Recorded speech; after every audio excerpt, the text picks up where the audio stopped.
കണ്ടാലെത്തിപ്പെട്ട എത്തീനാളെ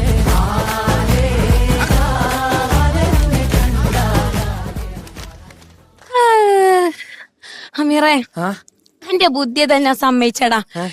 ഈ ഒപ്പന വേഷത്തിൽ വന്നുകാണ്ട് കല്യാണപ്പാടിന എന്നെ ഒപ്പന കളിച്ചങ്ങാണ്ട് കൊണ്ടുവന്നില്ലേ, അപ്പൊ ആർക്കും ഒരു സംശയവും തോന്നിയിട്ടില്ല ഞാൻ എന്റെ ഒപ്പം ചാടി പോന്നതാണെന്ന്. ഞാൻ ആദ്യം ഒരു ക്രിസ്മസ് പാപ്പയായിട്ട് വന്ന് എന്നെ ഇറക്കിക്കൊണ്ടുവന്ന് എങ്ങനെയും നിക്കാതെ കഴിക്കാന്നതിനു പ്ലാൻ ചെയ്തിനത്. ആ സമയം കൊണ്ട് എന്റെ സ്വന്തം വാപ്പാനെയും കൊണ്ടുവന്നുകാണ്ട് ഇന്റെ വാപ്പാണെന്ന് പറഞ്ഞിക്കണെങ്കിലേ ഈസി ആയിട്ട് നമ്മളെ കല്യാണം നടന്നില്ല. അല്ല, ഏതാ നല്ല രസം എന്റെ കോലം കാണാന്. രസം ഉണ്ടാവും. എന്റെ ആങ്ങളമാരും ഇക്കാക്കന്മാരും മൊത്തത്തില് 9 ആൾക്കാർ എന്നോട് വന്ന് വാട്സപ്പ് നമ്പർ ചോദിച്ചത്.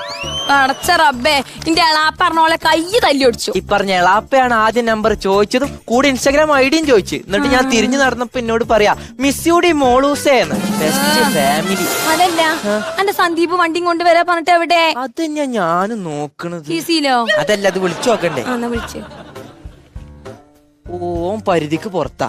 ഓനിപ്പൊ നിന്നെ പരിധിക്കാന്റെ പുറത്ത് പോയി നിക്കണ വരാൻ പറയേ. പരിധിക്കാന്റെ പുറത്താന്നല്ല, പരിധിക്ക് പുറത്താന്ന്. ഇങ്ങോട്ട് പരിധിന്റെ ഔത്തുക്ക് വരാൻ പറയും. ഒളിച്ചോടണ്ടേ നമുക്ക് പറയേ. ഇങ്ങനെ ധൃതി പിടിക്കല്ലേ, ഇതിലും വലിയ ധൃതിയിലല്ല ഇപ്പൊ ഞാൻ നിക്കണത്. നേരത്തെ കാലത്ത് എന്നെ പെരി കണ്ടില്ലെങ്കിലേ വാപ്പ നിമിഷ നേരം കൊണ്ട് പെര പൊളിച്ചെടുക്കും. പിന്നെ നിമിഷം നേരം കൊണ്ട് പൊളിച്ചാനോ വാപ്പ JCB-യോ? അതെ, JCB. കുറച്ചോ റബ്ബേ, JCB-ന്റെ മോനപ്പോൾ ഞാൻ ചാടി പോ നിക്കണത്. അല്ല, അന്റെ കീപ്പോട്ടൊരു ഇറ്റാച്ചി കൂടി ഇല്ലേ? അതൊരു പെങ്ങളും കൂടി ഇല്ലേ? ഓ, അതാണോ ഇപ്പൊ ഇവിടുത്തെ വിഷയം? അതല്ലേ, നമ്മള് ഭയങ്കര മാച്ചാടാ. നമ്മളെ പേരെന്നെ നോക്ക്, എന്തോ ഒരു മാച്ചാണ്. ഈ ജമീർ, ഞാൻ ആയിഷ. ഇത് ഞാൻ ആ. അപ്പൊ നമുക്ക് ആദ്യം ഉണ്ടാവണ കുട്ടിക്ക് ഈ വെച്ച് പേരിടാ, രണ്ടാമത് ഉണ്ടാവണ കുട്ടിക്ക് ഊ വെച്ച് പേരിടാ, മൂന്നാമത് തല കറങ്ങണേ. എന്തേ മലയാളത്തിൽ 56 അക്ഷരം അമീറെ നിക്കല്ലേ? അങ്ങനെയാണെങ്കിൽ നമുക്ക് ഇംഗ്ലീഷ് ഒന്ന് ട്രൈ ചെയ്ത് നോക്കിയാലോ? അതിനുണ്ടോ 26 വേണ്ട, വൈവാക്ക് മണ്ടപ്പടിയാവൂല. ഇങ്ങോട്ട് നോക്ക്. എനിക്കറിയോ ഇന്റെ വാപ്പിന്റെ ആങ്ങളമാര് എന്തൊക്കെ പ്ലാനിങ് ആയിരുന്നു എന്റെ കല്യാണത്തിന്. എന്തൊക്കെ പ്ലാനിങ് ആയിരുന്നു? കല്യാണത്തിന്റെ തലേ ദിവസം എന്റെ ഒപ്പന, ഇന്റെ പാട്ട്, പിന്നെ കല്യാണത്തിന്റെ അന്ന് ഞാനും ആ കുടുംബക്കാരൊക്കെ പാടങ്ങനെ നടന്ന് വന്നുകാണ്ടേ സ്റ്റേജുമ്പോ നിന്നുകാണ്ട് ഇന്ത്യ ആ കല്യാണ ചങ്ങാണ്ടി ഇങ്ങനെയുള്ള സ്റ്റെപ്പൊക്കെ ഉണ്ടായിരുന്നു. അതൊക്കെ കഴിഞ്ഞിട്ട് എന്റെ ഒപ്പം പോന്നാ മതിയേനി. പിന്നെ എനിക്ക് ആദ്യ രാത്രി കൂടെ കഴിഞ്ഞിട്ട് പോന്നാ പോരേ? അപ്പൊ എനിക്ക് വിഷമാവൂലേ? ഇല്ലേ, അതാണ് എനിക്ക് എങ്ങനെ ശരിക്കും ഇഷ്ടപ്പെട്ടത് ആയിഷ? അത് എനിക്കറിയില്ല അമീറേ. എനിക്കറിയോ, നിലമ്പൂർ ഹൈസ്കൂളിന്റെ വരാന്തി കൂടെ ഞാൻ എന്റെ ഒപ്പം ഇങ്ങനെ നടന്നപ്പോ നമ്മളെ നിലമ്പൂര് മീൻചാന്തിന്ന് മാത്രം കണ്ടുവരുന്ന ഒരു പ്രത്യേക തരം ചീന മീമണലൊരു കാറ്റുണ്ട്. അതെന്റെ ചെറിയിലും മുടിയിലും ഇങ്ങനെ തട്ടി തടഞ്ഞ് കളിച്ചിണ്ടേനു. ഇരുട്ടത്തുനിന്ന് വെളിച്ചത്തേക്ക് വരുന്തോറും എന്റെ മൊഞ്ചു മീമണം കൂടി കൂടി വന്ന് അന്ന് ആ വരാന്തിയിൽ വെച്ച് ഞാൻ ഉറപ്പിച്ച് ഇന്റെ ഈ അമീറിനെ ഞാൻ വേറെ ആർക്കും പോയോ ഇവിടെ നിക്കേ വേറെ ആർക്കും വിട്ടുകൊടുക്കൂലാന്ന്. സുന്ദരി നീ വന്നു ഗസലായി സുറുമ വരച്ച പെണ്ണേ റജില ചെമ്പകപ്പൂവിനൊത്ത നിറമാ ചന്ദനമേനി നിന്റെ മഹിമ. ഞാൻ നിന്നാ മതിയോ? പോണല്ലേ? ഈ സന്ദീപ് വരുന്നോ കാണില്ലല്ലോ. മുണ്ടല്ലേ കാക്ക. റബ്ബേ, അല്ല ഇക്കാക്കാന്റെ ബേക്കിൽ വേറെ ആരൊക്കെ പോണ്ടല്ലോ? അതെന്റെ കല്യാണ പേരിക്ക് പോണല്ലേ? നാണോ മാനോ ഇല്ലാത്തോലില്ലേ? നടക്കാത്ത കല്യാണത്തിന് ചോറുന്നാൻ പോണോ? കുസുറുമ്പളില്ലാത്തോലി. ഇത് മുണ്ടാതെ ഫോൺ ഓഫ് ആക്കി നോക്കിയാ ഇല്ലെങ്കിൽ ഇപ്പൊ അതിന്റെ ലൊക്കേഷൻ ട്രേസ് ചെയ്ത് കണ്ട എന്റെ വാപ്പൊക്കെ ഇപ്പൊ ഞമ്മള് വന്ന് പിടിച്ചു. ഇന്റെ വാപ്പേ സ്ഥിരമായിട്ട് ഇന്റെ പെരീക്ക് പോണ ബസ്സിന്റെ ബോർഡ് 3 വട്ടം നോക്കിയിട്ട് ഉറപ്പ് വരുത്തിയിട്ട് വേറെ ബസ് കയറി പോയിരുന്ന ആളെന്റെ വാപ്പ ട്രേസ് ചെയ്ത് പിടിച്ചോണ്ട് പോയിക്കാടുന്നു. ഏത് നേരത്താണാവോ ഇങ്ങനത്തെ ഒക്കെ ടീമിനെ വിളിച്ചിറക്കി കൊണ്ടുവരാൻ തോന്നിയത്? അതെനിക്ക് ശരിക്കും ഓർമ്മയുണ്ട്. ഒരു 8 മണിയൊക്കെ ആയപ്പോഴാണ് ആ നെയ്ച്ചോറിന്റെ ചെമ്പ് പൊട്ടിച്ചാലും ഒപ്പന കളിച്ചിട്ട് കൊണ്ടല്ലോ ഒപ്പേനു. നല്ല നെയ്ച്ചോറിന്റെ മണം ഉണ്ടായിനു. അതല്ല, എനിക്ക് കുറച്ചുകൂടി നേരം വൈകി വന്നിട്ട് എനിക്ക് നെയ്ച്ചോറ് പോത്തരച്ച് തിന്നായിനു. അല്ല, അതിനിപ്പോ നേരം വൈകിട്ടില്ലല്ലോ. അന്ന നമുക്ക് പോത്തരച്ച് നെയ്ച്ചോറ്. അതാണ് പറഞ്ഞത്. ഇപ്പൊ ഞാൻ എന്റെ കൂടെ നെയ്ച്ചോറ് തിന്നാൻ വന്ന നാളെ എന്റെ ബലിച്ചോറ് കാക്ക തിന്നേണ്ടി വരും. അതുകൊണ്ട് ഞാൻ ഇല്ല, പോയിക്കോ. ഞാൻ അതല്ല ആലോചിച്ചത്. ഞാൻ അപ്പൊ എന്നെ പറഞ്ഞു വന്നു. ഇതിന് എന്ത് പണിയെടുത്തിട്ടാ പോറ്റിയ?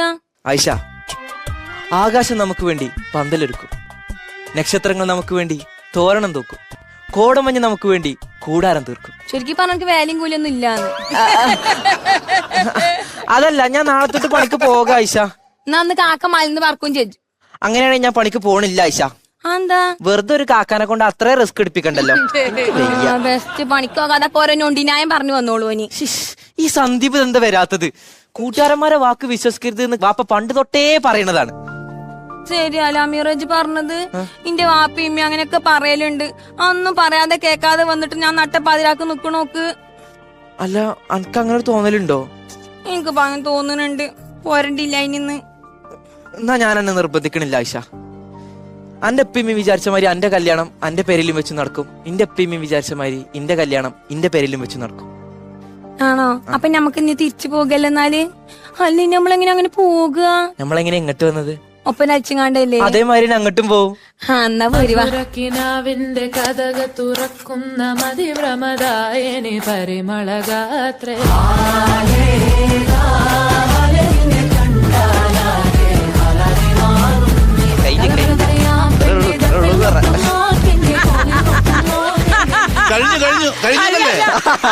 അവനടന്ന ഇത്രയുള്ളൂ കഴിഞ്ഞു. രണ്ടുപേരും പതുപോലെ നല്ല ഭംഗിയായിട്ട് ആക്ട് ചെയ്തു, നല്ല രസമായിട്ട് ആക്ട് ചെയ്തു. പക്ഷെ എനിക്ക് ചെറിയൊരു ഒരു ഒരു മൈനസ് അല്ലെങ്കിൽ എനിക്കൊരു പരാതി ഉള്ളത് നല്ല ക്ലൈമാക്സ് ആയിരുന്നു. അതായത് ഇപ്പോഴത്തെ തലമുറ കാണേണ്ടതാണ്, സ്വയം മനസ്സിലാക്കി തിരിച്ചു പോകുക എന്നുള്ളതാണ്. ഒളിച്ചോടി പോയി പാരന്റ്സിനെ. പക്ഷെ അവിടെ എത്തിയപ്പോഴത്തേക്കും ക്ലൈമാക്സിലേക്ക് എത്തിയപ്പോഴത്തേക്കും അത് പെട്ടെന്ന് പറഞ്ഞു തീർത്ത പോലെ ഒരു ധൃതി പോലെയോ അല്ലെങ്കിൽ ഒരു പഞ്ചില്ലായ്മയോ അങ്ങനെ ഫീൽ ചെയ്തു എനിക്ക്. അതെനിക്കൊരു പരാതിയുണ്ട്. കാരണം അതും കൂടി നല്ലൊരു ഭംഗിക്ക് വരിക, പെട്ടെന്ന് തീർത്തു പോയ പോലെ. പക്ഷെ ഭംഗിയായിട്ട് ചെയ്തു കേട്ടോ, രണ്ടുപേരും നന്നായിട്ട് ചെയ്തു. ഇത്രയും ഗ്യാപ്പ് വന്നെങ്കിലും നിങ്ങളുടെ പെർഫോമൻസിന് ഒരു കുറവും വന്നിട്ടില്ല. നല്ല രസമുണ്ടായിരുന്നു, നല്ല കോംബോയാണ്, നല്ല രസമുണ്ടായിരുന്നു. ഞാൻ ആദ്യമേ മോനും കൂടെ ഇങ്ങനത്തെ ഡ്രസ് ഇട്ട് വന്നപ്പോ ഞാൻ വിചാരിച്ചത് ഇവനും ഫീമെയിൽ തന്നെ കളിക്കുന്നത്.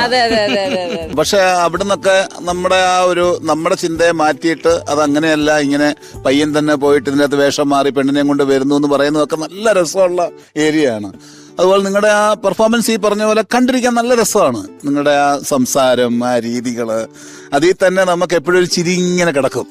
ക്ലൈമാക്സ് പെട്ടെന്ന് അങ്ങ് തീർന്നു പോയ പോലെ ആയിപ്പോയി. അതിനെ ഒന്നുകൂടെ ബലപ്പെടുത്താമായിരുന്നു എന്ന് തോന്നി, അത്രേ ഉണ്ടായിരുന്നുള്ളൂ കേട്ടോ. ബാക്കി പെർഫോമൻസ് ഒക്കെ നന്നായിരുന്നു.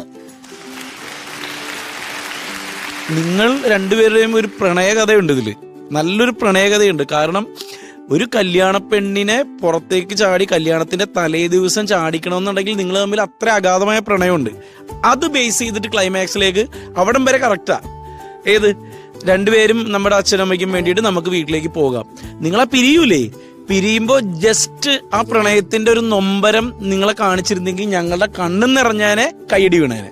അതായിരുന്നു ഒരു മിസ്. ഒരു മ്യൂസിക്കും മനസ്സിലായോ? മറ്റേ നിറം സിനിമയിലൊക്കെ അവർ രണ്ടുപേരും പോകാൻ പോകുമ്പോ അല്ലെങ്കിൽ അനിയത്തിപ്രാവിൽ പോകാൻ പോകുമ്പോ ഉണ്ടായ ഒരു പെയിൻ ഇല്ലേ, അതും കൂടി ഇതിലുണ്ടായിരുന്നെങ്കിൽ ഇത് ഉഗ്ര സ്കിറ്റായി. അത് മാത്രമാണ് ഒരു അഭാവമായിട്ട് നിന്നത്. സാരമില്ല, നമുക്ക് അടുത്ത തവണ ഇതിലും ഗംഭീരമാക്കാം. ഇതിന്റെ കൺസെപ്റ്റിനും നിങ്ങളുടെ കളിക്കും എല്ലാത്തിനും അഭിനന്ദനം. Thank you. അപ്പൊ രണ്ടുപേർക്കും ഇന്ന് എത്രയാണ് സമ്മാനം കിട്ടിയെന്നറിയാം. രണ്ടുപേരും തിരിഞ്ഞു നോക്കോളൂ. ആർഡർ കെട്ടാല് ഭാഗ്യല്ല, ഇതുകൂടി മമ്പറേണെങ്കിൽ ആർഡർ ഇടക്ക് 15 ഒക്കെ അല്ലെ അഹങ്കാരായി പോകും. ഇടക്കിടക്ക് വേണത് അഹങ്കാരം കുറയ്ക്കാന്നല്ല.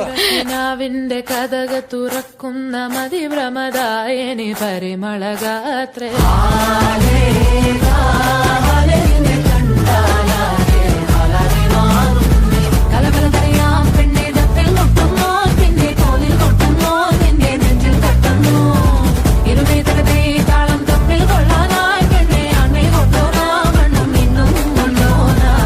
തിങ്കാലെത്തിപ്പെട്ട എത്തീമിനാളെ. അപ്പൊ രണ്ടുപേരും ചിരിച്ചു. 15,000 രൂപ സമ്മാനം.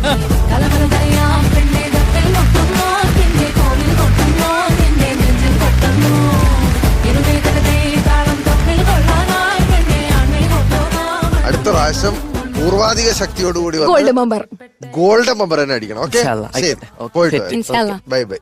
Bye bye. Tata. See you.